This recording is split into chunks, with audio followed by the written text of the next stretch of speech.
Welcome back. Very encouraging words to the Chipukizi. Go, go, go, says Jimmy James, you know. And Bernard Ongoja says as well, Kenya should win this one just to give more faith to what the Kenyan teams should be doing. So some of the comments that are coming on Chipukizi's, play at the Nyayo Stadium over the weekend in the Rugby Under-20 World Cup. So keep them coming at Bernard_sports, at Kchege_sports, and at Wilfred Bungei is where the handles are at.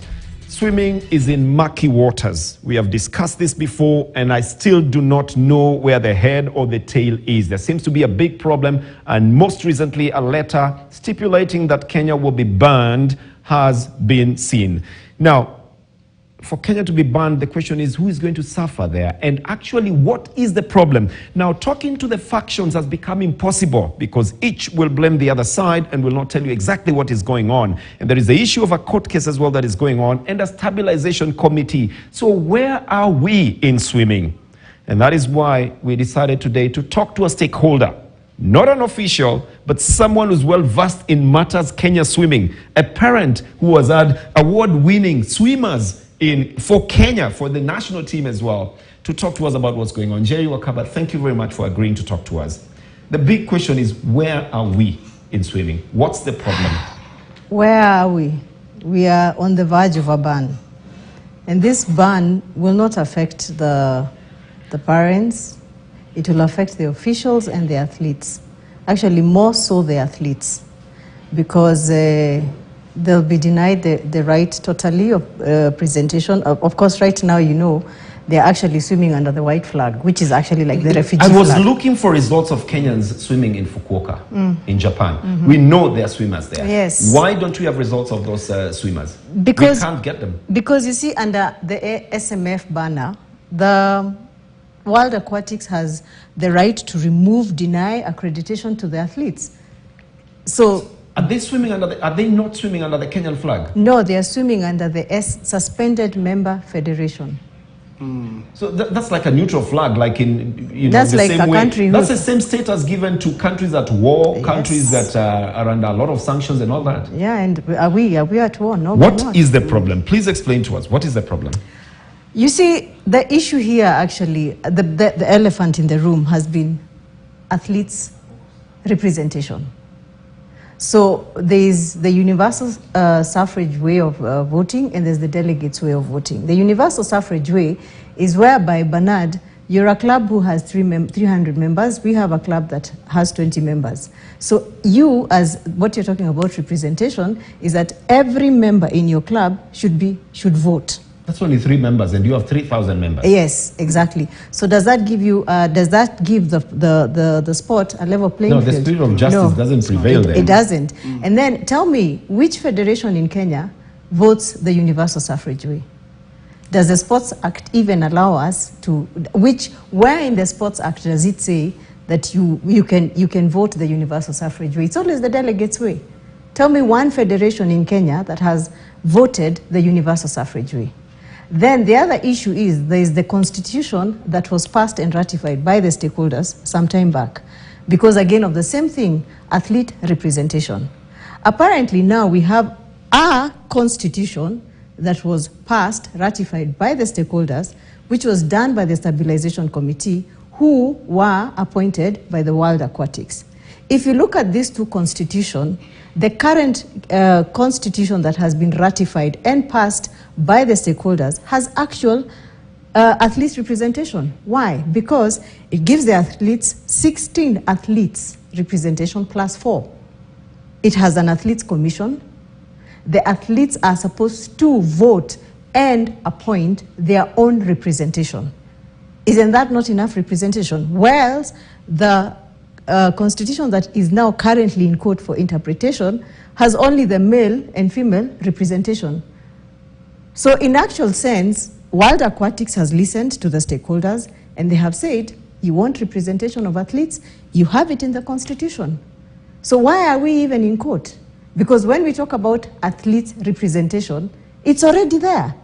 It's already enacted in the constitution, the current constitution that has been passed. The constitution that Kenya Swimming Federation was going into voting on the 8th of July.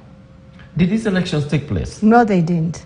Why not? Because apparently the returning officer did not show up. What happened to the returning officer? Allegedly intimidation, allegedly. He was allegedly intimidated. Yeah, intimidation. So he didn't turn And up. then the previous night, was it the night before, the previous night, there was a letter that was written to the center of the board that had been appointed for the electoral board, contempt of court. Why? Because there's a stay in court, in the constitutional court, saying that Kenya Swimming Federations cannot hold any election until that matter is finalized. We've been going into the constitutional court for the last 3 years, waiting for the constitutional court to interpret the constitution of Kenya Swimming Federation. In some federations, we have non-interference by stakeholders, such as going to local courts and things like that. Well, what I'm not understanding, wondering, first of all, is then where do you start? Because there is something in court that stops the elections. The elections, in effect, if they are not done, means that then World Aquatics will ban Kenya. Yeah. So really, are we not shooting ourselves in the foot? No, we've already shot ourselves in the foot. Because apparently, Bernard, as you know, Kenya Swimming Federation has been under interim management committee for the last 8 years. World Aquatics said enough is enough.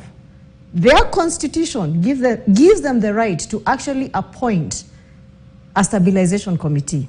The stabilization committee was appointed by World Aquatics a year ago. They only had 6 months to come, do a constitution, ratify, and do elections. But we were such a nuisance, it took them a year. They came, they have done their mandate. They have given us a constitution, which was passed by the stakeholders.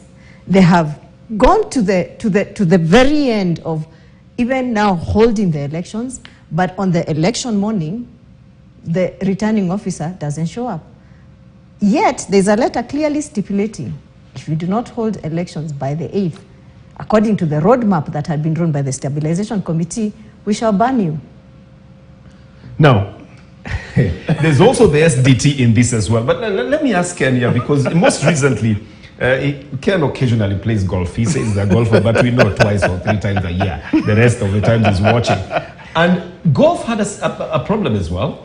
But yes. Although it was a simpler problem, it was just a question of merging under one federation, isn't it? That was an issue of coming into compatibility with the Sports Act. Because that is the other problem then, with the Sports Act. And we have to get into compliance. But ours was much simpler because we had two bodies. So it was just a matter of the two bodies sitting down, agreeing how to merge. You know, the thing is, there is no conflict between the World Aquatics Constitution and the Sports Act. There's no conflict. There is no conflict because the Sports Act says athletes representation. The current Kenya Swimming Federation, actually we are calling ourselves now the Kenya Aquatics Federation Constitution, is in line because it is so clear. It says athletes representation. And I can actually read for you what it says. It is so clear about what it says. It says there will be athlete representation. This is the criteria that we're going to use. It's 18 and above. There will be 16 of them. There will be a commission. They'll be elected by the athletes, not even as parents or what we call ourselves as stakeholders. It's actually the athlete. They have been given a chance to have their own representation in the executive board. So it is. What do you think is the problem in all of this? If you were told, come and sort this out, what do you think is the first thing you'd sort out? First and foremost is let's bring down the egos and the self-interest and the self-centeredness. Is Kenya Swimming or Kenya Aquatics in tandem with the Sports Act? That's what I need us to know as well. Is it in tandem? Like I mentioned, there was something at the SDT, but we know again there's a problem with swimming and SDT. You know, individuals. So what happens? How would you sort this out? The egos are down. Assuming the egos are down. The egos are down. Yes. First and foremost, let's lift that stay in court because, in fact, for the constitutional court to actually say they have stopped the elections.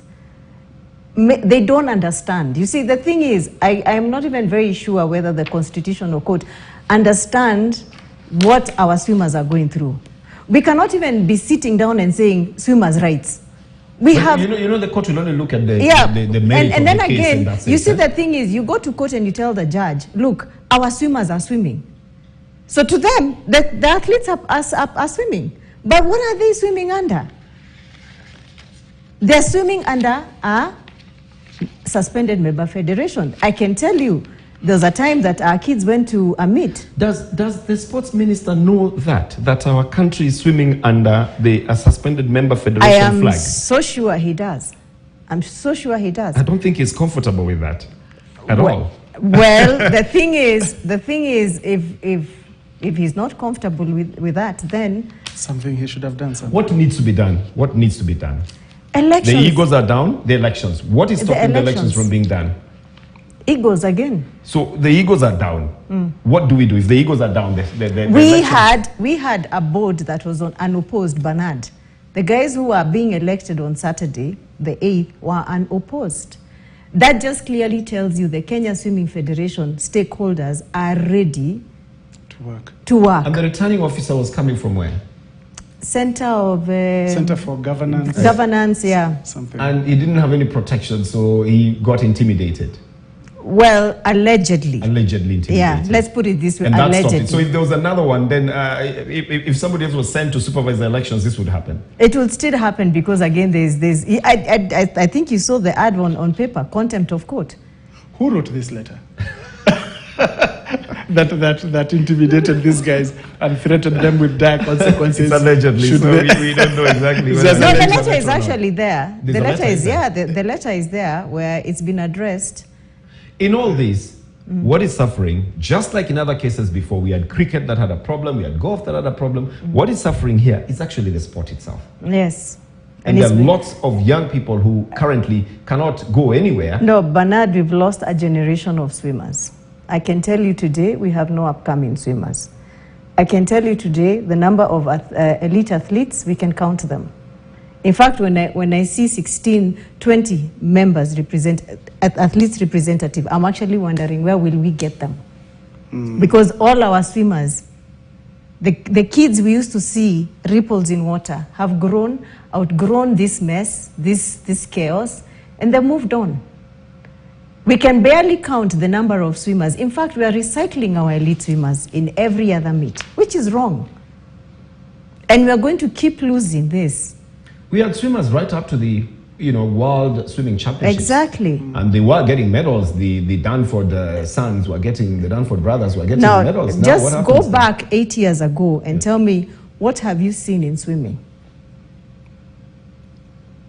We've lost in this IMCs, the government not actually paying attention to swimming, because it does, because we are losing athletes. As much as swimming does not bring the cake home, yes, but we are losing kids who have so much potential. We are denying these kids the opportunity to showcase what they are actually made of. What would it take to withdraw the court case, for example? Because I don't understand I actually don't understand what the case is all about. But everybody does not understand, Bernard.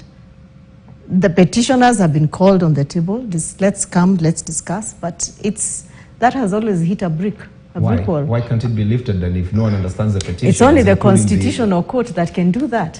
When did we last have elections, and how is it? I mean, doesn't a body break if you're registered under it's called the Companies Act or whatever it is, or Societies Act? You must hold elections within a certain period. Yes. If you go for too long, then you get disbanded automatically. If you read the one letter, it is very, very, very clear.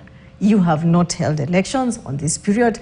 We have actually been good enough and brought you a stabilization committee appointed by World Aquatics, not Kenya Swimming Federation, not the government, the IF. These guys have come, they have worked, they have done, and their mandate was very clear: constitution, election. everything you're demanding in the constitution, and especially athlete representatives, it is there. Representation is that a contentious issue? Is that what the other side it has been the contentious issue? The athletes representatives, is that what they're contesting? Yes, it has been a very contentious issue. Is there any way of okay, who is supposed to, to remove this case from the Constitutional Court? It's the petitioners. And who are the petitioners? The petitioners are two. Two of them, and they're known. And they are known. In fact, one used to sit in the IMC. One was the Secretary General of the Interim Management Committee. But listen, there was an AGM. An AGM was held last Saturday. Right? That is where they were going for elections. Oh, that's where the elections were going to happen? Yes. And it didn't happen. And it didn't happen. So the AGM did not take place? It did not take place. All indications are that the Kenya Swimming Federation, or the new name that you're giving it, Kenya Aquatics. Oh, yes. Is this a good thing or not? It's the worst thing. It's the worst thing that will happen to our athletes, Bernard, because we don't know how long this ban would be. 4 years, 2 years. But if the federation has sunk that low, where there is no solution, what else would happen then? How would a ban might just be a case of serendipity? I mean, it would be just a blessing in disguise. Well, we can say that. We can say that it could be a blessing in disguise, because it will get our act together, and the pride that we are seeing in some of these stakeholders might just come down. But at the end of the day, as much as we are talking about this, what about the swimmer? What about that child, Bernard, whose passion is swimming? What will happen to them? Because first and foremost, we will not associate ourselves with any member. Any country cannot host you as a Kenyan. You can't even swim in Uganda or Tanzania. You can't swim in Uganda, you can't swim in Tanzania. Your times will not be recognized. What are we going to do? We are going to waste our athletes. So, this is difficult. This is very difficult because... Well, let's get your comments. I mean, as we go on the swimming issue as well, at Bernard_sports, at KChege_sports, and at Wilfred Bungei. Let's hear what you have to say about it. Let's take a look at what's going on in terms of the fixtures while we think about whether or not we want Kenya to be banned from swimming. Apparently, we can't swim